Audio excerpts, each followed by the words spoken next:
নমস্কার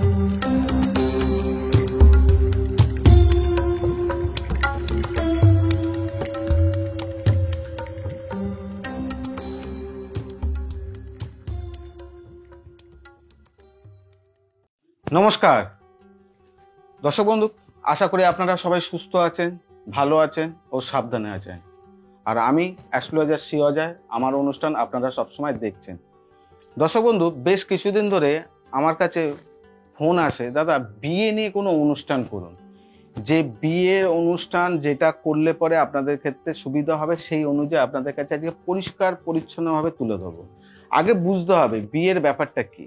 বিয়ে হচ্ছে একটা জন্ম ছকের যে আপনার সপ্তম ঘর আছে, মানে 7th হাউস আছে, সেই 7th হাউসকে কিন্তু আমরা বিয়ের বিবেচনা করা হয়। সেই ঘর থেকে আমাদের বিয়ের ঘর দেখা হয়। এবার বিভিন্ন জায়গায় দেখবেন অনেকে জন্ম ছকে মাঙ্গলিক দোষ আছে, যেই মাঙ্গলিক দোষের কারণে অনেক সমস্যা দেখা দেয়। কিন্তু শুধুমাত্র জন্ম ছকে যে লগ্ন কুণ্ডলী আছে সেইটার ওপরেই কি আমাদের বিয়ের বিচার করা হয়? না দর্শক বন্ধু, বিয়ের বিচার ওখান থেকে শুধুমাত্র করা হয় না, তার সঙ্গে লগ্ন কুণ্ডলীর সঙ্গে নবাংশ চক্র একটা বলে চক্র আছে, যেখান থেকে আমাদের কুণ্ডলী দেখা হয়, যেখান থেকে আপনার সেই ওখান থেকেও আপনার সপ্তম ঘরের যে বিচার হবে সেই বিচার আপনাকে কিন্তু দেখতে হবে। কেন নবাংশ কুণ্ডলীও কিন্তু আপনার জন্ম ছকের কিন্তু একটা বিশাল একটা গুরুত্ব রয়েছে, যেখান থেকে আপনি আপনার জীবনে কিন্তু অনেক কিছু জানতে পারবেন। আজকেও ঠিক আপনাদেরকে বলবো লগ্ন কুণ্ডলী ও নবাংশ কুণ্ডলী কি, আর নবাংশ কুণ্ডলী থেকে আপনার জন্ম ছকের যে সপ্তম ঘরের কি বিচার, যার কারণে আপনার কি কি সমস্যা, আর আপনার জীবনে বিবাহিত জীবনের পরে কি সুখ পাবেন, কি সমস্যা হবে, সেই বিশেষ আপনাদের তুলে ধরবো। সম্পূর্ণরূপে পরিষ্কার পরিচ্ছন্নভাবে জিনিসটা আপনাদেরকে তুলে ধরা হবে, যে জিনিসটা আপনারা দেখলে পরে বুঝতে পারবেন। আমার কাছে একটা জাতিকার ডেট অফ বার্থ রয়েছে, সেই ডেট অফ বার্থের ওপরে সেটার লগ্ন কুণ্ডলী করা আছে ও নবাংশ কুণ্ডলী করা আছে, সেটা আপনাদেরকে চোখের সামনে সম্পূর্ণরূপে তুলে ধরা হবে। যেটা দেখুন, লগ্ন কুণ্ডলী এক ধরনের বেরোয়, নবাংশ কুণ্ডলী আরেক ধরনের বেরোয়। লগ্ন কুণ্ডলীতে আপনার রাশি লগ্ন আর নবাংশ কুণ্ডলীতে রাশি লগ্ন কিন্তু চেঞ্জ হতেও পারে, আবার এক থাকতেও পারে।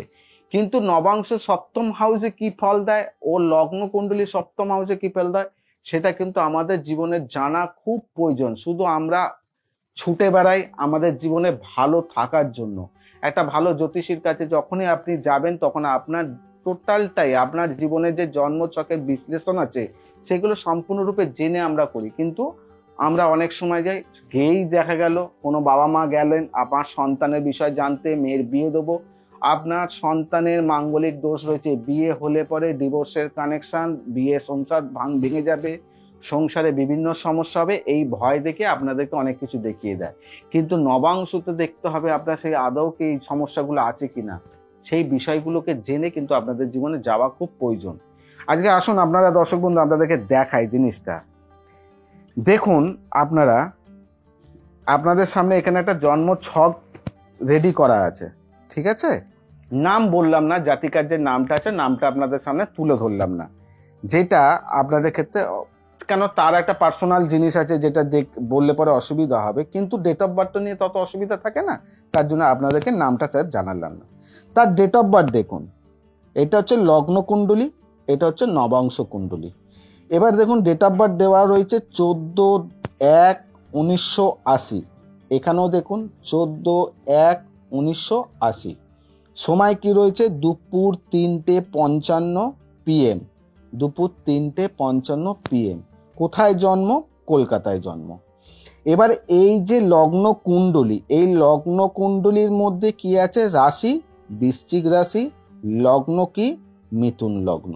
এবার দেখুন এরই জন্ম ছকে নবাংশ কুণ্ডলী কি দেখাচ্ছে?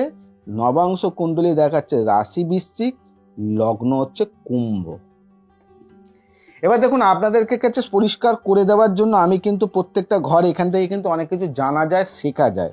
আমাদের লগ্ন থেকে কাউন্টিং করা হয়, তার মানে লগ্ন হচ্ছে আমাদের ঘরে অনুযায়ী 1 নম্বর ঘর। এবার দেখুন আমি এখানে 1 2 3 4 5 6 7 8 9 10 11 12টা ঘরকে কিন্তু আমি এখানে কিন্তু আপনাদের সামনে 1 2 করে দেওয়া আছে, যাতে আপনাদের বুঝতে হয়। দেখুন এখানেও দেখুন নবাংশ কুণ্ডলিতে দেখুন লগ্ন কি বেরিয়েছে? কুম্ভ লগ্ন বেরিয়েছে। কুম্ভ লগ্নে দেখুন 1 দিয়েছি, 1 2 3 4 5 6 7 8 9 10 11 12। এই হচ্ছে দেখুন এখানেও যা করা হয়েছে এখানেও করা হয়েছে। কিংবা এবারে দেখুন দর্শক বন্ধু, এখানে লগ্ন কুণ্ডলিতে কি আছে, লগ্ন হচ্ছে মিথুন, তার এখানকার যদি লগ্নের সপ্তম ঘর কোথায়, সপ্তম ঘর বসছে এখানে, তার মানে হচ্ছে সপ্তম কে আছে, ধনু। সেই সপ্তম ঘরে কে বসেছে, রবি ও বুধ। মানে সপ্তম হাউসকে আমরা হচ্ছে বিয়ের বিচার করা হয়। এবারে দেখুন সপ্তম হাউসে কোথায়, সপ্তমপতিকে, সেই এই ঘরের যে মালিক, সপ্তমপতির যে মালিক সে কে, বৃহস্পতি। সে কোথায় বসে রয়েছে, সে বসে রয়েছে দেখুন এই ছকের 1 2 তৃতীয় বসে রয়েছে, কাকে নিয়ে, মঙ্গলকে নিয়ে ও রাহুকে নিয়ে। তার মানে এই জন্ম ছকের মঙ্গল রাহু ছন্ন ছাড়া যোগ, কিন্তু সপ্তম হাউসের মালিক যে বৃহস্পতি সে বসে রয়েছে হচ্ছে তৃতীয়।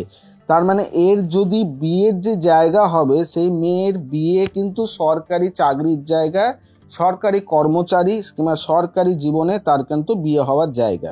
কারণ মঙ্গল বৃহস্পতি, সপ্তমপতি যে বৃহস্পতি সেখানে বসে রয়েছে, আর তৃতীয় পতির মালিক দেখুন সপ্তমে বসে রয়েছে, এখানে কিন্তু দেখাচ্ছে। কিন্তু এখানে আবার একটা সমস্যা কি আছে, মঙ্গল ও রাহু, এই মঙ্গল রাহু হচ্ছে ছন্ন ছাড়া যোগ। তাতে আপনারা দেখে শুনে বিয়ে দিলেন, তার বিয়ে সংসারেতে কিন্তু সরকারি চাকরির জায়গা হলো, কিন্তু ছন্ন ছাড়া যোগ কারণে এর কিন্তু দাম্পত্য জীবনে একটা মানসিক যন্ত্রণা, এর কিন্তু মাঙ্গলিক কিন্তু এখানে দেখালো না, মানসিক সমস্যা দেখা দেবে কোনো না কোনোভাবে। কারণ এর হচ্ছে একাদশপতি যে শুক্র ও পঞ্চমপতি যে শুক্র সে বসে রয়েছে হচ্ছে নবমে কেতু যুক্ত হয়ে থাকার কারণে। এটা কিন্তু জীবনে কিন্তু একটা বড় সমস্যা এখানে দেখালো। এবারে এর নবাংশ চক্র কি বলছে, যে আমরা শুধুমাত্র সপ্তম হাউস থেকে এখানে দেখলাম বিচার, কিন্তু এর নবাংশ কে বলছে। এবার দেখুন নবাংশ তো কুম্ভ লগ্নের সপ্তম ঘরকে, সেই দেখুন সপ্তম ঘরের মালিক হচ্ছে আপনার রবি, সেই সপ্তম ঘরে কে বসেছে, সেই বৃহস্পতি বসেছে। তার মানে এর দ্বিতীয় পতি যে ভাগ্যবতী মীন, সেই দ্বিতীয় পতি ও একাদশপতি বৃহস্পতি, সেই দ্বিতীয় পতি একাদশপতি বৃহস্পতি সে কিন্তু সপ্তম ঘরের মালিক হয়ে বসে রয়েছে রবির ঘরে। তার মানে সে সরকারি চাকরির জায়গায় কিন্তু প্রশস্ত, সেই সরকারি চাকরির জায়গায় তার বিয়ে হচ্ছে। কিন্তু এখানেও যে দেখালো সংসার জীবনে কোনো না কোনোভাবে একটা সমস্যা হওয়ার জায়গা দেখাচ্ছে। দেখুন এখান থেকেও দেখুন নবাংশ চক্রে এখানে হচ্ছে সেই একাদশ ঘরে রবি ও কেতু যুক্ত হয়ে বসে এখানে গ্রহণ দোষ সৃষ্টি করেছে। প্লাস দশম ঘরে দেখুন তৃতীয় পতি যে শুক্র যে মালিক ও নবম পতি যে শুক্রের মালিক, সে দশম ঘরে বসে রয়েছে চন্দ্রযুক্ত হয়ে বুধ যুক্ত হয়ে।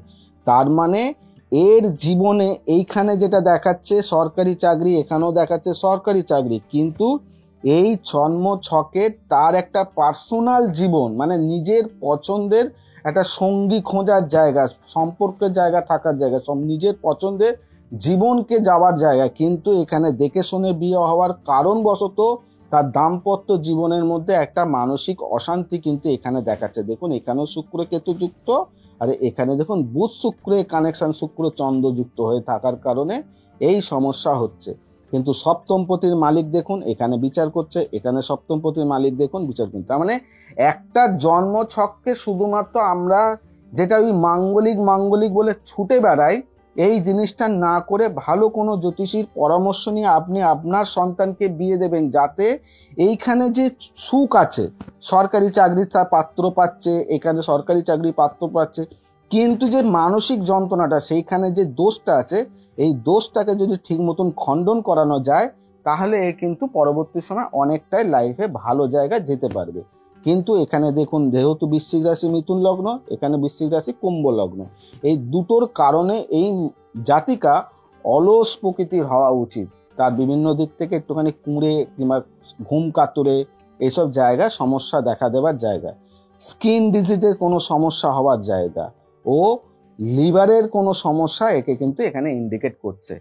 তাই দর্শক বন্ধু দেখুন আপনাদেরকে এইখান থেকে আজকে যে জিনিসটা দেখালো, শুধুমাত্র জন্ম ছক কিন্তু আমাদের লগ্ন কুণ্ডলী বিচার করলে কিন্তু হয় না। একটা মানুষ যখন আমরা বাবা মা যে সন্তানকে বিয়ে দিয়েছে, জাতক হতে পারে জাতিকে হতে পারে, বিভিন্ন টাকা পয়সা খরচা করে লোক সমাজে দেখিয়ে আমরা জীবনে অনেক কিছু করে তাকে সংসার জীবনে দুদিনের জন্য সংসার করানোর জন্য পাঠানো হয় না, যাতে সংসারটা তার জীবনে ভালোভাবে এগোতে পারে। তা একটা জন্মছক যেমন আমরা লগ্ন কুণ্ডলী বিচার হয়, তার সঙ্গে নবাংশ বিচারটাকেও করে সন্তানকে ঠিক জায়গায় ঠিকভাবে মতো পৌঁছানো দরকার, তবেই কিন্তু আমাদের জীবনে কিন্তু অনেক শুভ ফল দেয়। শুধুমাত্র আজকে আপনাদের দেখানো হচ্ছে লগ্ন কুণ্ডলী আর নবাংশ কুণ্ডলী, এইবারে হচ্ছে তার সঙ্গে দেখতে হয় হচ্ছে দশা, অন্তর্দশা ও প্রত্যন্ত দশা। তার পরিপ্রেক্ষিতে দেখতে হবে আরো কিছু, কি কি, তার নক্ষত্র বিচার। শুধুমাত্র একটা জ্যোতিষশাস্ত্র একটুখানি বিষয় নয়। আপনি একটা কারোর কাছে গেলেন, 5 মিনিট 7 মিনিট দেখলেন, বসলেন, বললো এই ব্যাপার, আপনি হয়ে গেছে, আপনার এই লাগবে নয়। একটা জন্মছক বিচার করতে মিনিমাম বেশ অনেকটাই সময় লাগে। সঠিকভাবে সঠিক জায়গায় যদি আপনারা যান, দেখবেন আপনারা অবশ্যই টাইম পাবেন, আপনারা সঠিকভাবে দেখাতে পারবেন। আর বিভিন্ন ডিটেলস আপনারা এরমভাবে জেনে নিন, আর এটা আপনি ঘরে বসেও দেখে শিখে নিতে পারবেন। তার জন্য আমার যদি এরকম ধরনের অনুষ্ঠান আপনারা দেখতে চান, তাহলে অবশ্যই বলবো আমার ইউটিউব চ্যানেলটাকে অবশ্যই সাবস্ক্রাইব করবেন, বেল বাটনে প্রেস করবেন, কারণ নোটিফিকেশনের মাধ্যমে আপনি আপনার আগামী দিনের যে ভিডিও সেগুলো আপনি পান, যাতে আপনি দেখে আপনার যদি কোনো মানে সমস্যা রয়েছে, সেই সমস্যা থেকে বেরোনোর রাস্তা আপনি এখান থেকে পেতে পারেন। কিংবা আপনার এরকম কোনো সমস্যা নেই, আপনার কোনো প্রিয় ব্যক্তির এরকম কোনো সমস্যা রয়েছে, তাকে আপনি উপদেশ দিতে পারে, যেই জিনিসটা করলে পরে সমাধানের রাস্তা পাবেন। আর তার সঙ্গে কোনো যদি বক্তব্য যদি আপনার থাকে, অবশ্যই কমেন্টস বক্স থেকে কমেন্টস করুন, তার রিপ্লাই আপনি এখান থেকে পেয়ে যাবেন। আর যদি মনে করছেন কোনো জায়গায় দেখাতে চাইছেন, তাহলে এখানে বুকিং নম্বর যেটা যাচ্ছে, সেই বুকিং নম্বরে আপনারা যোগাযোগ করে বিভিন্ন চেম্বারের ডিটেলস এখান থেকে পেয়ে যাবেন। আগামী দিন আবার আপনাদের সামনে এরকম ধরনের কোনো নতুন তথ্য নিয়ে আসবে, যেটা আপনাদের জীবনে প্রত্যেকটা মুহূর্তে কাজে লাগে। আজকে এখানে বিদায় জানাই। আপনাদের সবাইকে বলবো সুস্থ থাকবেন, সাবধানে থাকবেন, যেটা বারে বারে বলি, পজিটিভ চিন্তা করবেন, কোনো নেগেটিভ না। আর নিজেকে খুব আনন্দে রাখবেন। নমস্কার।